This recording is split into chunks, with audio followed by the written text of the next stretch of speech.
man sits across from you at dinner and tells you in detail about the business he's about to launch, the body he's about to build, the life he's about to change. You can see it in his eyes, the relief, the pride, the sense of having already arrived. 3 months later, nothing has moved. No business. No new body. No different life. Just the memory of a conversation that somehow felt like progress. This happens more than anyone admits. The telling replaces the doing. And the strange part is that it doesn't feel like failure while it's happening, it feels like momentum. You spoke your goal into a room full of nodding heads and something in your chest settled, as if the work itself had quietly been marked complete. But it hadn't, it had barely started. So here is the uncomfortable question worth sitting with. What if the applause you get for announcing your plans is the exact thing quietly stealing your ability to finish them? This is the hidden trap almost nobody names directly. We assume the danger to any goal is laziness, distraction, or lack of discipline. But long before any of that arrives, there's an earlier danger, the premature celebration. You tell a friend you're going to change your life, and their reaction, impressed, encouraging, maybe even a little envious, lands somewhere inside you like a reward. The mind, being efficient and occasionally lazy, cannot always distinguish between a real accomplishment and the social approval of an intended one. A man announces he's quitting drinking, gets praised for his courage, and feels for a moment as though he has already quit. The praise was real. The change wasn't. That gap between the two is where most transformations quietly die unnoticed while everyone still believes they're in progress. To understand why this trap works so well, you have to understand what the announcement is actually doing psychologically. When you declare a goal out loud to someone whose opinion matters to you, you're not just sharing information, you're staging an identity. You're saying, in effect, see me as the kind of person who does this. And the moment they respond with respect or admiration, your brain registers something close to completion. This is sometimes described as a form of premature identity reward. The social affirmation activates the same satisfaction that should have been reserved for the actual outcome. You wanted to feel like a disciplined person. The announcement gave you that feeling instantly, without requiring any of the discipline. Why train for 6 months when the identity has already been granted in 6 seconds of conversation? Have you ever caught yourself doing this, feeling strangely finished with something you hadn't yet begun, simply because you'd talked about it enough? Consider the man who tells everyone he's writing a book.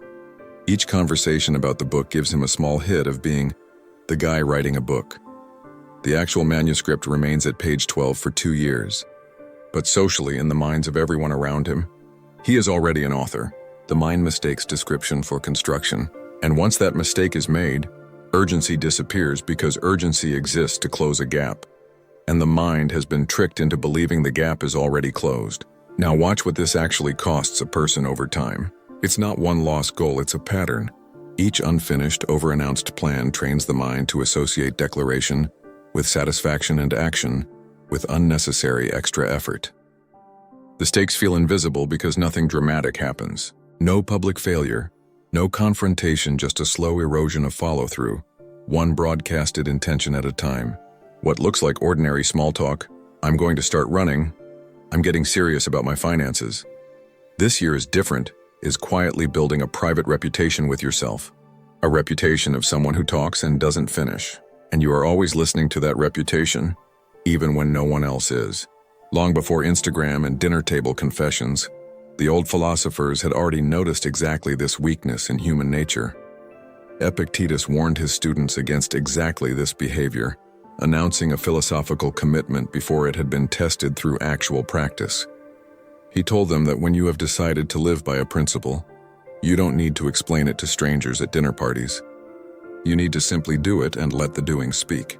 He compared premature talk about your progress to a sheep bragging to the wolves about how much grass it ate, instead of quietly showing the wool and the meat it produced.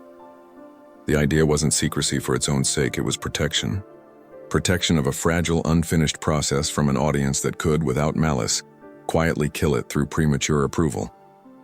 But there's another layer to this principle that goes beyond simply guarding your goal from praise. Because it isn't only your own mind working against you here, the world outside is doing its part too.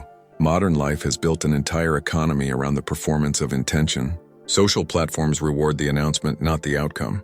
A post about starting a new habit gets more engagement in one day than the actual habit will get acknowledgement in a year of quiet consistency.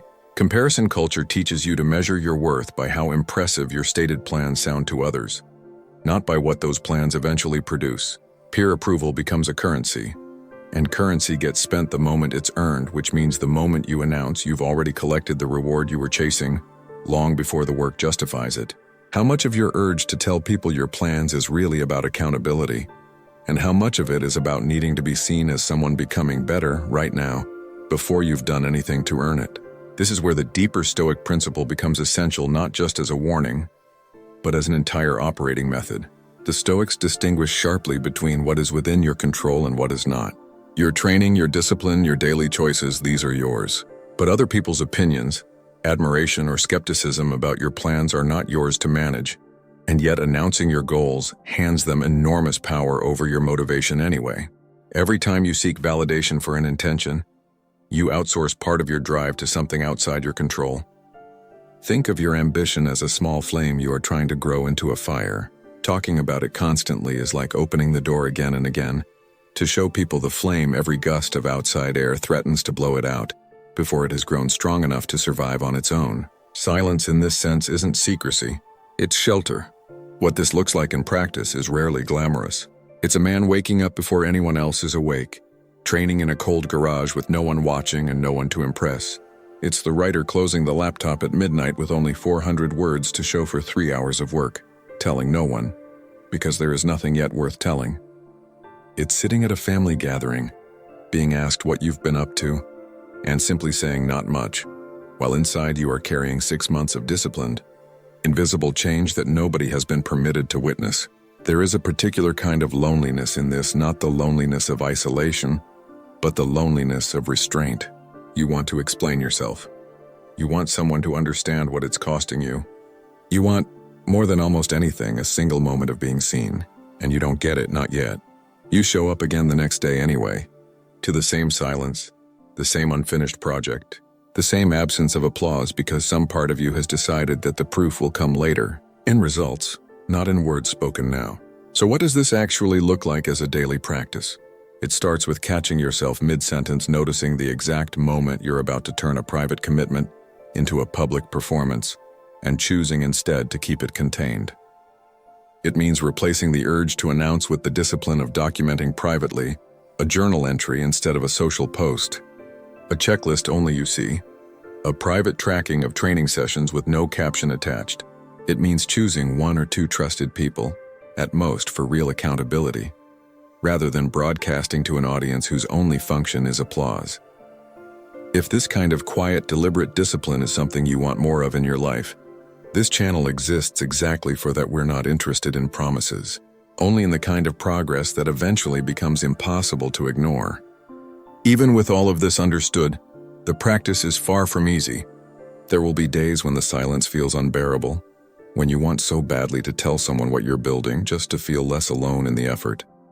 Doubt will creep in when the results are slow and invisible, when the version of you eating dinner with friends who have no idea feels for a moment foolish rather than disciplined. This is where the dichotomy of control becomes something you live, not just something you understand. You release your grip on being understood right now, and you tighten your grip only on the next honest rep, the next page, the next quiet action nobody applauds. The real battle was never about knowing this principle. It's about continuing to apply it on the exact days when no one would ever find out if you quit. Then slowly something shifts. Not overnight, not dramatically, but one day you realize your confidence no longer depends on being believed. Your identity is no longer rented from other people's reactions. It is owned, built quietly, action by action, in rooms nobody saw. The man who once needed to announce his plans becomes the man whose results announce themselves. The dinner table conversation is different now, not because you say more, but because you no longer need to. So here's the challenge. Choose one goal you haven't told anyone about and keep it that way until it's finished. Let the silence be the training ground. What is one plan you're going to stop announcing and start quietly building instead? Leave it in the comments if you're honest enough to say it once and disciplined enough to never mention it again. And if this way of thinking speaks to you, stay close to this channel. We don't chase promises here, only the quiet kind of progress that eventually speaks for itself.